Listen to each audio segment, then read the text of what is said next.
10 करोड़ 50 लाख रुपए से जायद मालियत का मुरब्बा और अचार तल्फ। 1,50,000 किलो मुरब्बा और अचार तल्फ। यूनिट बंद, मुकदमा दर्ज, मालिक गिरफ्तार। DG food authority Asim Javed की सरबराही में बेदिया रोड पर ग़िज़ाई दहशतगर्दी का बड़ा मंसूबा नाकाम। मुरब्बा और अचार के नाम पर बीमारियां फरोख्त करने वालों के खिलाफ ग्रैंड ऑपरेशन। जालसाजी को छुपाने के लिए गोदाम के बाहर छोटा शटर लगाकर गोदाम को दुकान जाहिर किया गया था। दुकान के अंदर से 2 कनाल के बड़े गोदाम को छुपाकर रास्ता दिया गया था।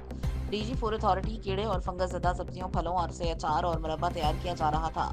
अचार हरीड़, गाजर, आंवला, सेब की रंगत से और कीड़े लगे हुए थे। यूनिट मालिक फलों सब्जियों से बदबू, कीड़े और फंगस को साफ करने के लिए ममनुआ केमिकल्स इस्तेमाल करता था। इंतहाई बदबूदार और गंदा माहौल होने पर कार्रवाई अमल में लाई गई। इंतहाई लाजम रिकॉर्ड मेडिकल ट्रेनिंग आदम मौजूद, सफाई के नाकिस इंतजाम पाए गए। नॉन फूड ग्रेड ड्रमों में फल और सब्जियां रखी पाई गई। गैर मयारी मुरब्बा जात को पंजाब भर में फरोख्त किया जाना था।